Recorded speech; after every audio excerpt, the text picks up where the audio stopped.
We are living through a golden age of discovery. Thanks to a fleet of spacecraft across our solar system, these strange worlds are visible to us as never before.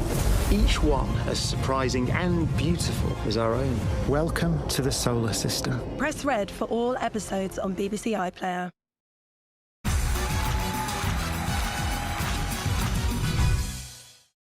This is a detective hunt. We're going to uncover the secret lives of two buildings. And through the parallel lives of their residents, we'll tell the story of the Second World War from Berlin and London. Captain Murray Smith showed outstanding courage. These are pages from his personnel file with the SS. A special series of A House Through Time, Two Cities at War. Press red for all episodes on BBC iPlayer. Do you want to know about the week in music? The good, the bad, the ugly. You're just in time. Things are about to get very personal. There was this one time when... Miss me? We're going to go through everything. Listen to these and many more amazing podcasts on BBC Sounds.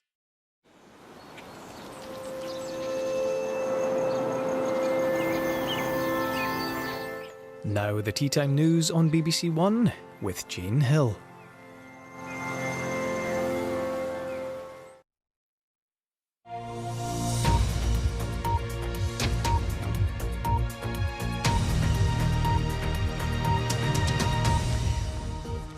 Hello, good afternoon. The BBC has found that the Metropolitan Police asked prosecutors to consider charging Mohammed Al-Fayed in relation to only 2 out of 21 women who'd accused him of sexual offences. It raises questions about whether the force could have done more to bring to justice the one-time owner of Harrods and Fulham Football Club before he died last year. Daniel De Simone has this report. Mohammed Al-Fayed, a sexual predator. It's been a month since the BBC film that detailed his sexual abuse of multiple women at Harrods, with former employees of the store saying the billionaire sexually assaulted or raped them. Last week, the Met Police revealed 21 women had approached the force while he was alive to report sexual offences. He was never charged. It refused to say exactly how many cases it passed to prosecutors for charging decisions. But we've now established the Met Police only asked prosecutors to decide whether to charge Mohammed Al-Fayed in relation to 2 out of the 21 women who contacted the force to say they were sexually abused by him. It raises serious questions about the Met's handling of Al-Fayed. It's shocking, isn't it? It kind of beggars belief that 21 women came forward to the Met with presumably very similar allegations about a wealthy man in a position of extreme power and authority, and yet nothing happened. In response to the BBC, a Met spokesperson said, "We are carrying out full reviews of all existing allegations reported to us about Al-Fayed to ensure there are no new lines of inquiry based on new information which has emerged." The BBC has also established that a woman was investigated by the Met for aiding and abetting a rape by Al-Fayed. 40 further women have approached the force since the BBC film to report sexual offences, with allegations spanning from 1979 to 2013. The BBC's own investigation has since been contacted by over 65 women, with allegations as far back as 1977. The scandal around Al-Fayed and his years of sexual abuse continues to grow. Daniel De Simone, BBC News. A new wave of Israeli strikes has hit southern Beirut after Benjamin Netanyahu's seaside home was among the targets of a barrage of Hezbollah rockets and drones. There's been no let-up in Israeli attacks in Gaza, where aid workers have described conditions as catastrophic. Well, let's go to Beirut in Lebanon. Our senior international correspondent, Orla Guerin, is there for us. Bring us right up to date with continued strikes, Orla. Jane, we had 3 days of relative quiet here, but we've had a dozen strikes today here in Beirut. Now, most of those were on the southern suburbs, an area that is Hezbollah controlled, but also some strikes beyond that district, closer to the airport. We have no information yet about deaths or injuries, We do know that one multi-storey building was brought to the ground, but we think that probably several of those areas had already been evacuated. Warnings given in some cases, not in others, by the Israeli army.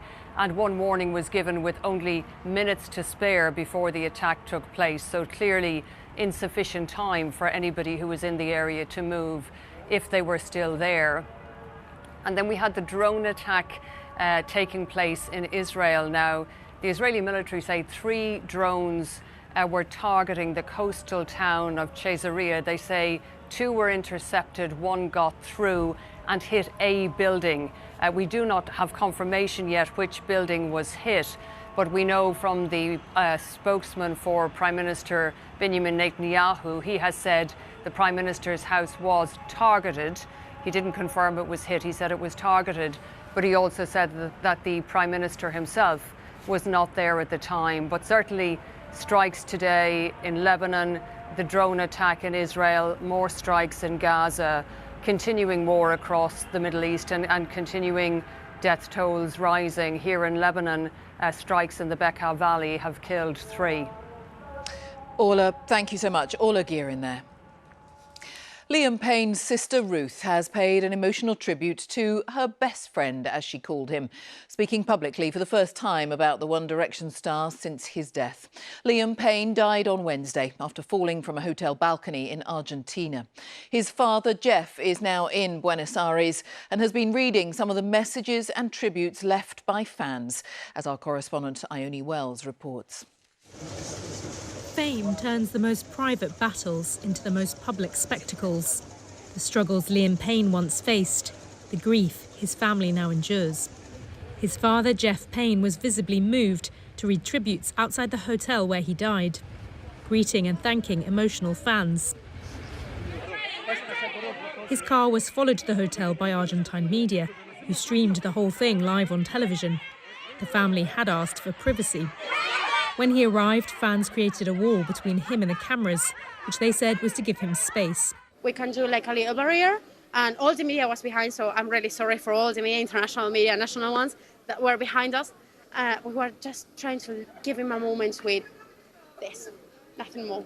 So he came here when Louis Tomlinson, the other former singer, was here. We met, and he was so kind with us. We were like, Liam, can we take a picture? And he hugged us, we talked. And he was so alive.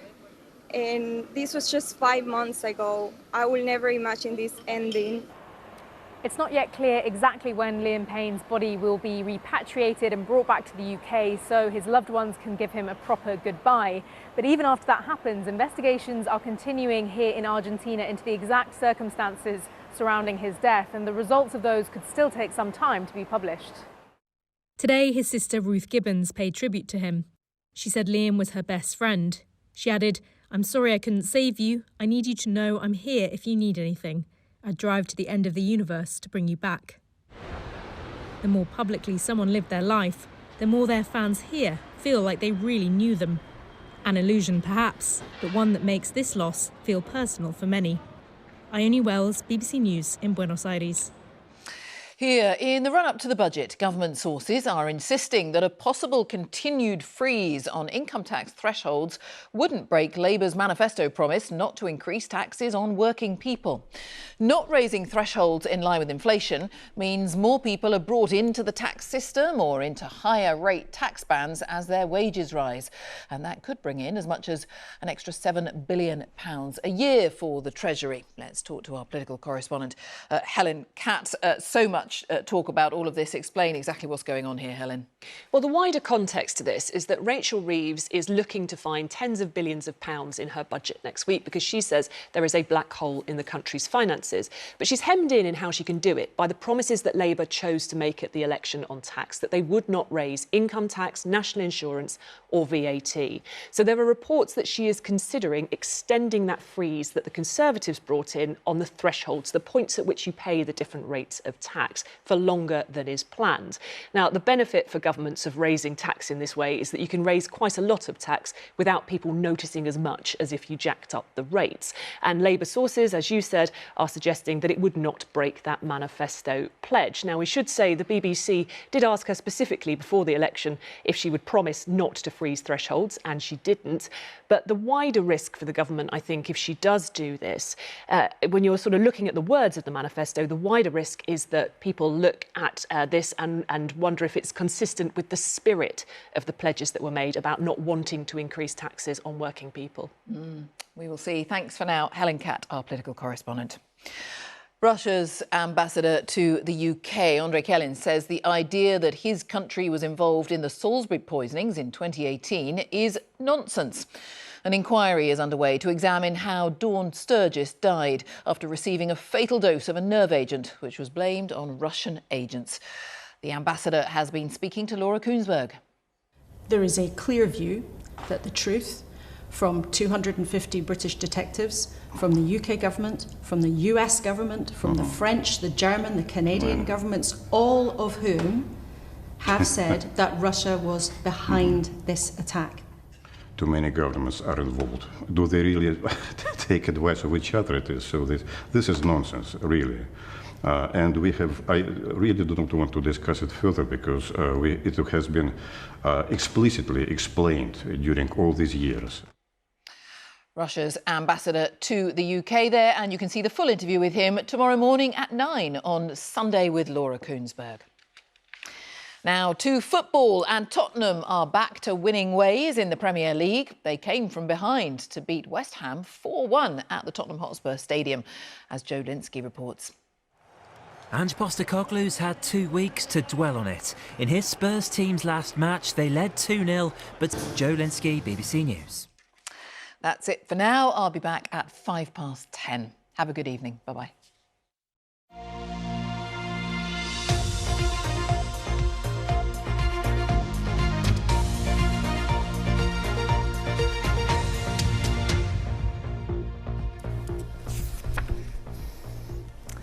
A very warm welcome to BBC London. I'm Thomas McGill. A teenager has been charged with murder after a man was assaulted and died in Chelmsford on Tuesday.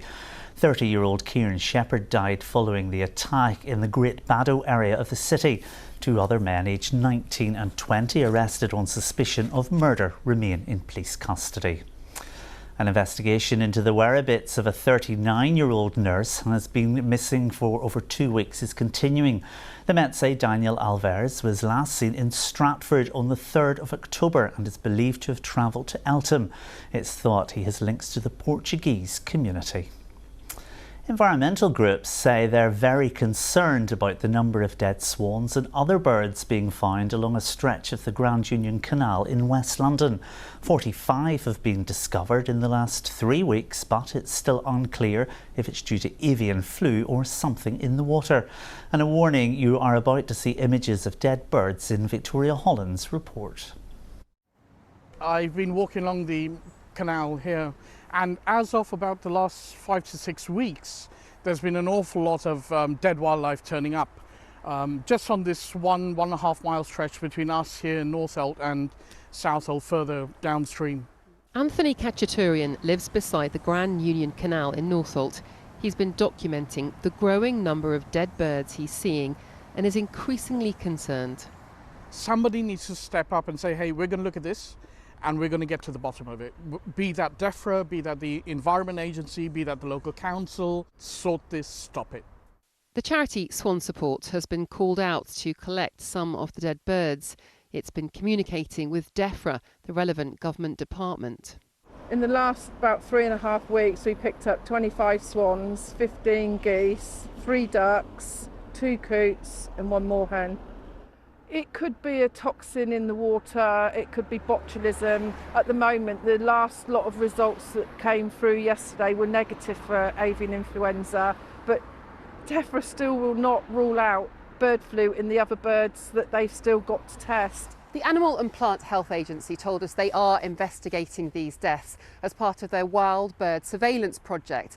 But they've said if members of the public see any dead animals, they need to report them on the DEFRA website or via a special phone line that they have as well. But they've reminded members of the public that if they touch these animals, if they get their feathers near them, they really need to remember to wash their hands. Avian flu is a seasonal disease brought via migrating birds and could be the cause of these deaths. But locals do wonder why there are so many in one short stretch of canal. It could potentially be because the canal is such a good wildlife refuge.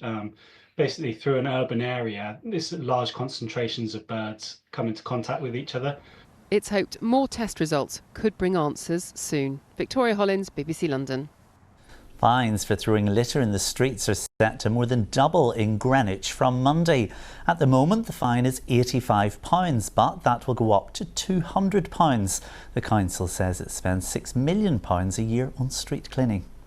Drivers are being warned that part of the M25 in Surrey will be closed this weekend for roadworks. Motorists won't be able to join or leave the motorway at junction 10 for the A3 as work continues on slip roads. The route will reopen on Monday morning. And that takes us nicely to the weather with Corsa. Hello there, good evening. Well, it's been a much drier, brighter end to the day, but for the rest of this weekend, Storm Ashley, our first named storm of the season, is heading towards us and it is bringing some wet and windy weather for a time. But for this evening, it stays dry with clear skies overnight, more in the way of cloud building from the west by the end of the night and temperatures dipping to around 7 to 9 Celsius. For tomorrow morning, then cloudy and outbreaks of rain. Now, the worst of the rain and the strongest of the winds will be to the north of us, but we will see some heavy outbreaks for a time, but improving later in the day. Wind gusts quite widely, 30 to 40 miles per hour though, and temperatures reaching the mid to high teens. So that system will then continue to clear through north and eastwards. And for Monday, we're looking at some sunshine, some showers, becoming more settled for the rest of the week. And that's your forecast for now. Well, that's it from me and the rest of the weekend team here in London. There's much more, of course, on all of today's stories on the BBC News app and over on BBC Radio London. We'll be back with all the very latest for the capital at tea time tomorrow. So until then, have a lovely Saturday evening. Bye-bye.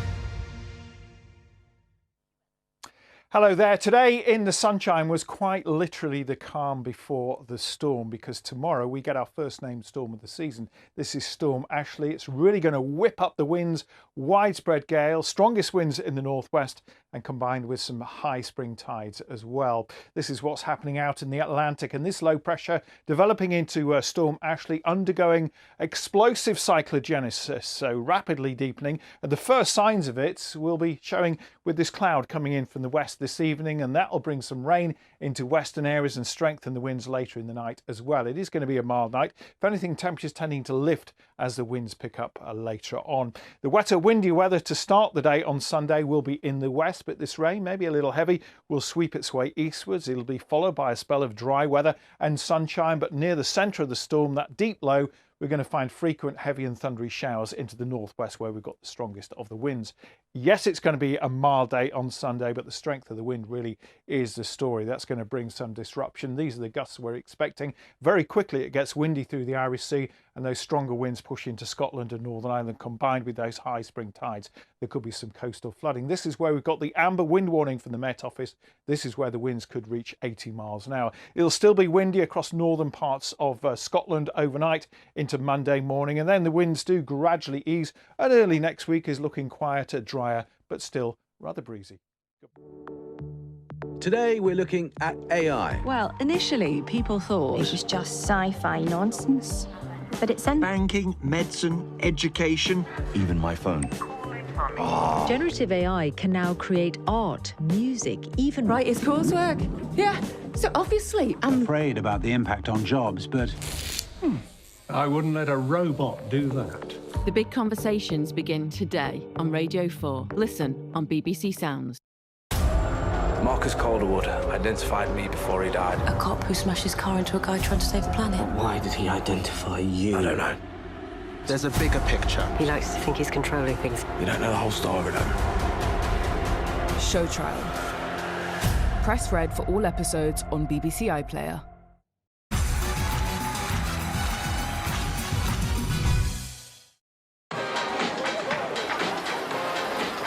Nikita and Sam go quick-step crazy tonight, strictly between us, of course. It's looking pretty lively in 45 minutes. First, pick a picture time with Alan.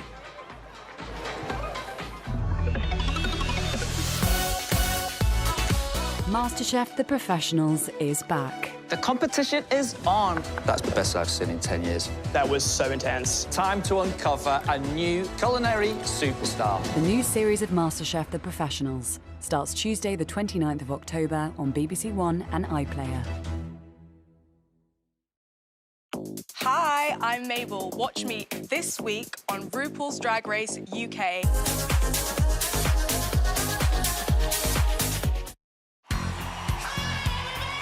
Nice to see ya. To see ya.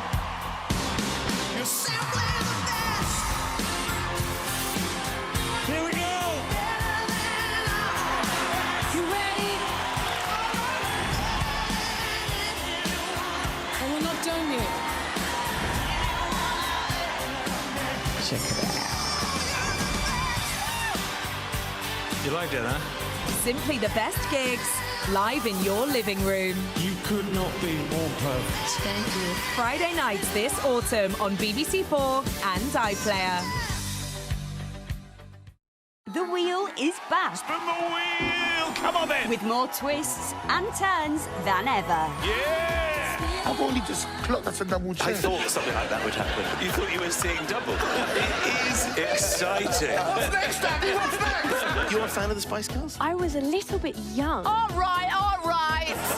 New Michael McIntyre's The Wheel continues tonight at 8:20 on BBC1 and iPlayer.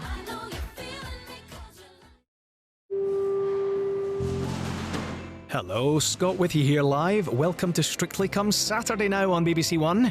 And as you may expect from all that sequence, repetitive flashing images from the ballroom.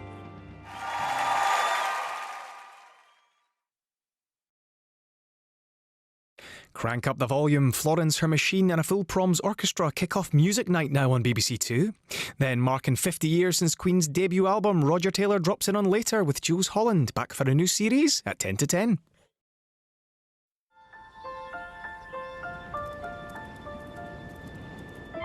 Asia.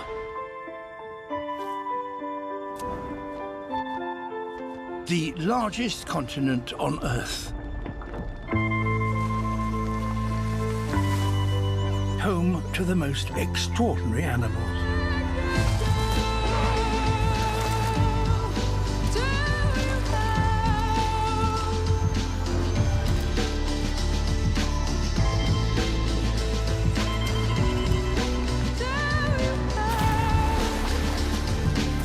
Offering spectacles not found anywhere else on Earth.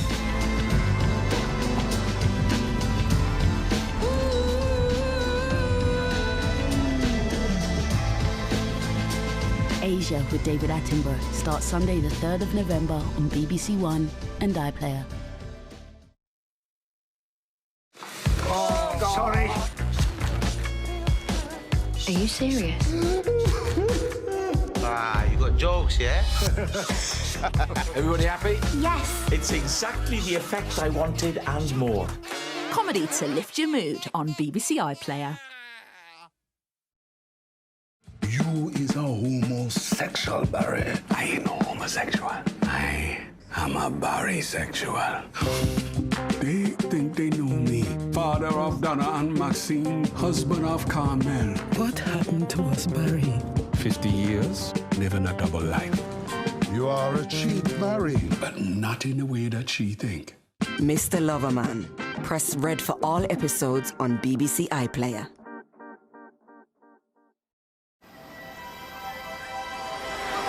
Troy's playing with fire. Can he avoid getting burnt? Saturday night drama Apples Never Fall in an hour.